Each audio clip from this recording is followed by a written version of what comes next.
salam rahayu. Teman-teman sekalian, kita kembali di channel Jagat Alit dan kita sudah masuk ke episode 14 yang pada hari ini akan membahas mengenai apa hubungannya manusia dengan roh itu sendiri. Sebelum saya masuk dan memandu bincang-bincang kita di Jagat Alit, saya pesan supaya teman-teman untuk jangan lupa subscribe dan juga tombol lonceng dibunyikan supaya dapat mendapatkan notifikasi dari akun Jagat Alit. Dan juga kami ingatkan supaya teman-teman tidak bingung gitu ya mengenai Jagat Alit, jangan lupa untuk play playlist dari episode yang pertama sampai yang hari ini. Supaya istilahnya kalau belajar itu tidak belenjah-belenjah gitu ya, dan istilahnya tidak terpotong-potong. Lebih baik untuk bisa mempelajari secara utuh mengenai Jagat Alit itu sendiri. Karena sangat bertahap ya, tidak bisa dari episode 14 tetapi lupa yang sebelum-sebelumnya. Begitu deh ya. Di pagi yang sangat sejuk ini ya, kita berada di pinggiran sungai, suasananya sangat segar, dan kita akan bincang-bincang bersama pakar yang kita tunggu-tunggu, yaitu Pak Bagus Surabaya, yang sangat berbahagia sekali bisa berbincang-bincang dan juga sharing mengenai bagaimana Jagat Alit itu sendiri, karena itu sangat kompleks dan saya sangat meyakini sangat bermanfaat. Ya, kita langsung saja, kita sapa dulu Pak Bagus. Selamat pagi Pak Bagus. Selamat pagi. Ya, semoga Pak Bagus selalu sehat dan juga berbahagia. Amin. Ya, Pak Bagus Surabaya, ini saya pertama tuh mau sharing mengenai apa yang saya tahu terlebih dahulu mengenai manusia dengan roh. Bahwasanya memang segala makhluk hidup ya, baik itu dari tumbuhan, dari hewan, dan juga manusia itu selalu disemayamkan dengan namanya roh. Dan roh itu menurut yang saya percaya adalah percikan kecil dari Tuhan itu sendiri. Jadi ada kaitannya dengan Brahman dan juga Atman. Dan ini bagi orang-orang yang mungkin apa ya istilahnya kadang tuh tidak mempercayai tentang keberadaan roh seperti itu. Pak Bagus, kira-kira bagaimana sih caranya supaya kita mempercayai bahwasanya roh itu bersemayam di tubuh manusia, Pak Radian? Ya, terima kasih Mas Radian atas pertanyaan yang begitu baik. Memang kadang di dalam kehidupan ini, terutama manusia sebagai makhluk yang mungkin lebih memahami dari banyaknya peristiwa kehidupan ini, kadang dalam kehidupannya itu dia seperti hanya gelinding saja, sehingga keberadaan peristiwa-peristiwa itu seolah-olah mungkin tidak terhubung dengan roh. Mereka lebih pada memahami daging, memahami rogo yang selalu bisa digerakkan, selalu bisa menemani kemana saja, dan selalu bisa diajak untuk apa saja. Sedangkan kalau tadi menyinggung mengenai roh itu ya memang benar yang telah Mas Radian sampaikan, memang merupakan percikan dari Tuhan sendiri yang menjadi biji di dalam kehidupan kita. Tetapi keberadaan roh ini yang lebih unik, lebih spesifik, yang bisa mempengaruhi kehidupan. Sebab roh ini sesungguhnya adalah yang mengendalikan diri kita, yang mengendalikan rogo kita, yang mengendalikan semua peristiwa yang kita lakukan, itu roh. Sedangkan tubuh rogo ini hanya menjadi kepanjangan tangan untuk melaksanakan dawuh-dawuhnya. Nah ini yang kadang seringkali manusia itu tidak ngeh, tidak menyadari dan tidak menyadari ada apa di balik tubuh kita, ada apa di balik Jagat Alit kita ini. Nah, jadi sangat menarik saat kita ingin mengetahui eksistensi dari roh tersebut. Kadang rasa penasaran seseorang itu kira-kira apakah bisa dilihat atau dirasakan keberadaan roh itu atau tidak. Nah, ini sebenarnya itu pertanyaan yang simpel dengan jawaban yang paling mudah sekali. Ya, saat misalnya Mas Radian itu tadi memulai dengan pertanyaan, ya Mas Radian itu tidak sadar bahwa yang menggerakkan, yang menyuruh untuk bertanya itu sesungguhnya roh itu sendiri. Jadi bukan Mas Radian secara fisik, secara rogo. Ada sesuatu yang berasal dari kedalaman sana, dari kedalaman diri Mas Radian ini yang menginginkan sesuatu karena rasa penasaran. Rasa penasaran ini juga didorong karena itu cara bekerjanya roh di dalam tubuh atau manusia, lalu mendorong di dalam tubuh kita itu lewat rasa, lewat pikiran. Nah, dari situlah akhirnya itu mewujud menjadi sebuah pertanyaan. Pertanyaan itu pun di dalam pemahaman Jakatalit ada dua hal. Yang pertama itu bisa bertanya dalam hati, artinya banyak pertanyaan tapi tidak sampai keluar di dalam diri kita, hanya di batin. Ada juga yang sampai mewujud, yang artinya keluar lewat perkataan. Nah, keluarnya pertanyaan lewat perkataan ini adalah sesuatu yang luar biasa, sesuatu yang melalui proses perjuangan yang hebat di dalam diri kita, karena pasti akan melalui proses keraguan-raguan. Pantas tidaknya, salah tidaknya pertanyaan ini, dan apakah pertanyaan ini tepat atau tidak, semuanya pasti melalui seperti itu. Sehingga dari sekian banyak pilihan pemahaman itu di dalam Roh Binoda itu akhirnya muncul satu pertanyaan, di mana pertanyaan itulah yang terbaik, yang mungkin selama ini menjadi kebutuhan secara rohani dari diri Mas Radian. Jadi tentu saja roh itu secara hakikatnya jelas tidak bisa disentuh, tidak bisa didemok, tidak bisa dilihat, tetapi sungguh-sungguh nyata. Roh inilah yang mengendalikan seluruh jaringan tubuh kita, mulai dari yang paling sederhana sampai pada hal yang paling rumit. Jadi bagi para kadang yang mungkin ingin juga mengetahui, yang selama ini juga sudah batin-batin, kira-kira itu roh itu seperti apa, apakah keberadaannya itu bisa disentuh, ataukah roh itu bisa dirasakan kehadirannya. Ya, gambarannya seperti yang saya jelaskan tadi, bahwa roh ini adalah sesuatu yang menggerakkan diri kita, sesuatu yang mengendalikan seluruh perbuatan-perbuatan kita. Nah, tentu saja di sini sebagai manusia yang diberi kelebihan sesuatu, untuk itu harus memahami roh itu secara benar. Sebab roh ini di dalam dunia spiritualitas, dalam dunia sananya itu ada dua hal yang harus dibedakan dan harus dimengerti, supaya roh ini hanya bisa dijalankan untuk perbuatan-perbuatan baik saja. Nah, inilah yang menjadi PR pekerjaan kita yang tidak boleh berhenti selama hidup kita. Jadi kita harus mengontrol kehidupan kita yang harus diselaraskan dengan pemahaman roh yang tadi sudah disampaikan oleh Mas Radian itu, bahwasanya roh itu adalah biji dari Tuhan sendiri atau percikan dari Tuhan sendiri yang disematkan di dalam kehidupan kita. Sehingga kalau kita sudah memahami seperti itu, sesungguhnya roh itu keberadaannya awalnya itu adalah suci dan bersih. Tetapi di dalam perjalanan manusia itu kadang ya karena mungkin banyak sekali mengalami sebuah ketajaman di dalam berpikir, lalu mulailah lebih mempercayai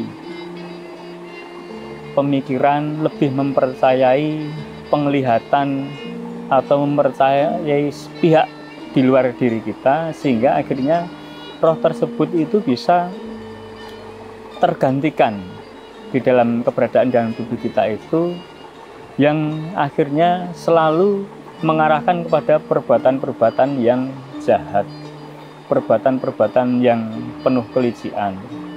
Nah, jadi roh yang harus kita ugemi, roh yang harus kita maknai di dalam kehidupan kita ini adalah roh yang sungguh-sungguh berasal dari Gusti, roh yang sungguh-sungguh suci, roh yang sungguh-sungguh murni, sehingga dengan keberadaan roh ini kita bisa menjalankan laku dan lampah kehidupan kita secara baik. Lalu akhirnya apa? Kehidupan kita bisa menjadi selamat saat kita nanti melalui proses di mana kita sendiri juga sesungguhnya tidak punya kuasa apapun untuk mengerti setelah kehidupan kita nanti. Tetapi setidak-tidaknya seandainya kita itu menjalankan semua dawuh-dawuhnya melalui roh yang baik ini, kita punya harapan besar, bisa nyawiji dengan Gusti, bisa memberikan perbuatan-perbuatan dharma kita kepada sesama kita, sehingga kita menjadi satu bagian dari misi penyelamatan di dalam kehidupan ini. Itu Mas Redian kalau misalnya ingin tahu.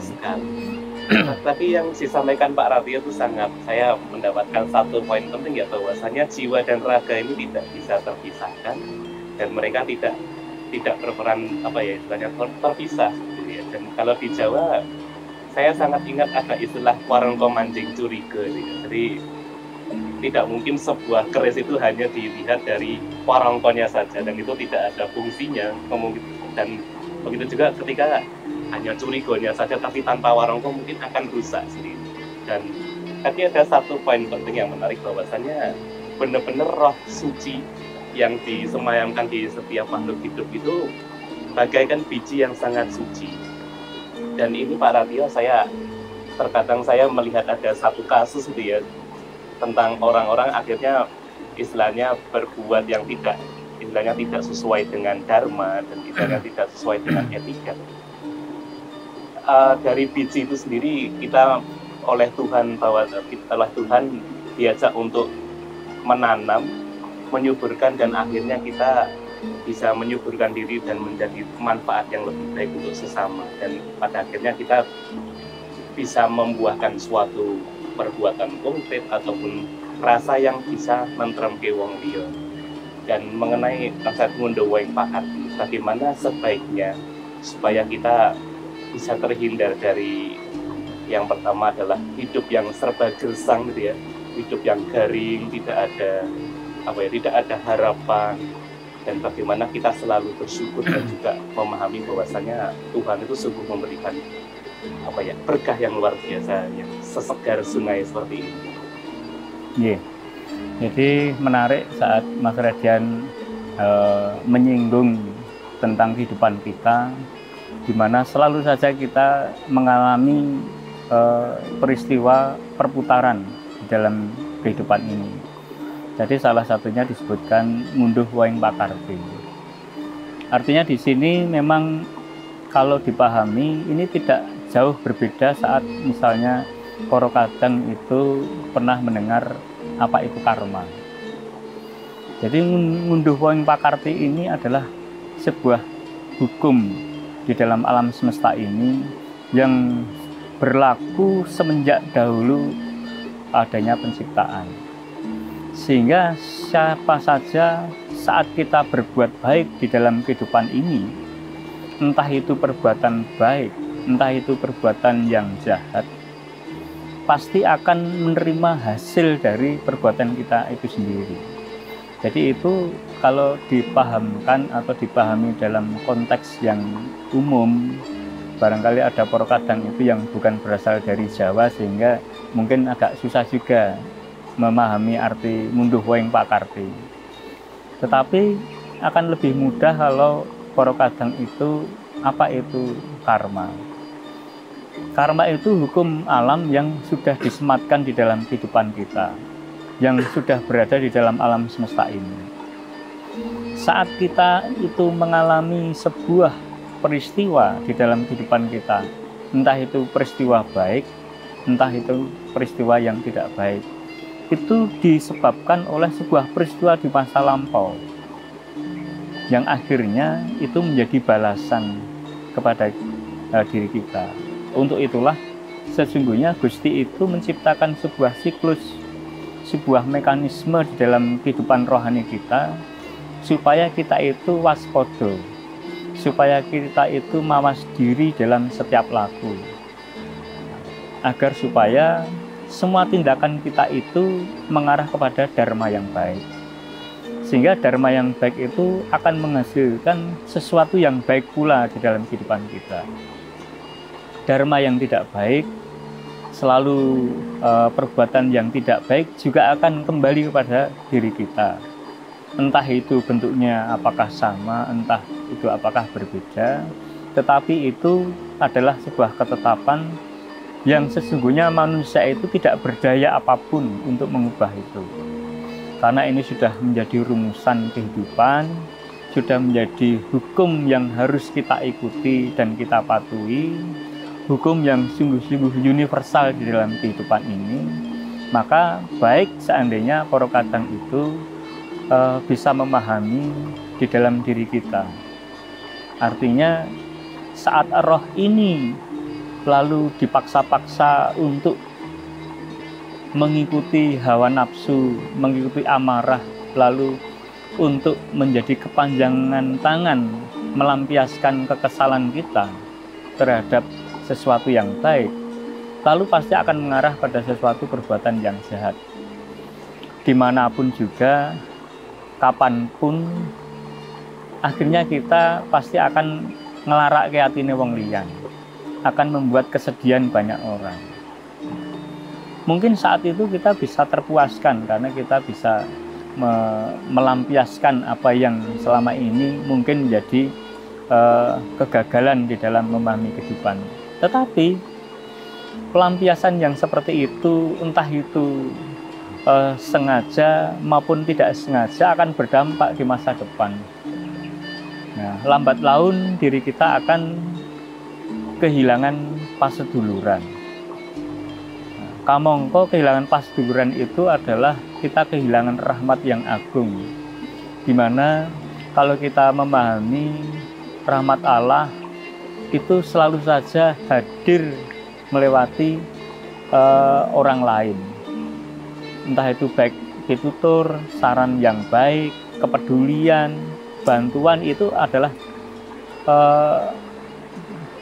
jawaban dari Gusti sendiri manakala kita itu membutuhkan walaupun tidak terucap. Jadi untuk memahami ngunduh woing pakarti ini, saran saya bagi para kadang, cobalah mulai sekarang untuk waspada di dalam perilaku kita, baik itu yang masih di dalam perasaan, pikiran, apalagi sampai ke tindakan. Jadi sesungguhnya saat kita itu hanya ngerasani saja, itu sudah berlangsung hukum karma itu. Nah, kita ngerasani itu sudah masuk ke dalam tataran hukum ngunduh woing pakarti. Maka berhati-hatilah saat kita itu menggunakan rasa ini yang mestinya hanya dipakai untuk perbuatan yang suci, tapi kalau sudah dikontaminasikan dengan pikiran-pikiran yang jahat, itu nanti akan melahirkan pula kejahatan-kejahatan yang lain. Nah, ini saran saya bagi para kadang supaya nanti kehidupannya itu semakin hari semakin temoto, semakin baik, sehingga kehidupannya itu selalu dipenuhi dengan perbuatan baik dan tidak pernah bosan untuk berbuat baik. Begitu Mas Redian. Wah, keren sekali. Itu tadi ya Pak Ratia sudah menjelaskan bahwasannya dari ngerasani saja itu karma sudah berjalan. Jadi dan Pak Ratia sangat dengan jelas memberikan pesan kepada kita, jangan bosan-bosan untuk selalu berbuat baik. Baik itu dari pikiran, perkataan, dan perbuatan, karena hasilnya akan signifikan. Dan satu hal, selalu ingat untuk selalu menjaga paseduluran, karena itu tidak ada ruginya, karena kita perlu memahami bahwasannya di sekitar kita ada Tuhan yang bersemayam di setiap insan yang diciptakan oleh Tuhan. Ya, demikian apa yang sudah disampaikan Pak Ratio, semoga bermanfaat. Dan nantikan channel siaran yang lainnya. Dan juga tidak lupa saya ulangi lagi ya, untuk subscribe dan juga tombol lonceng untuk dibunyikan, supaya dapat mendapatkan notifikasi mengenai akun Cagat Alit. Dan juga tidak lupa untuk menonton dari awal dan juga sampai episode yang sekarang ini. Demikian info dari Cagat Alit. Sampai berjumpa di episode selanjutnya. Matur Rahayu.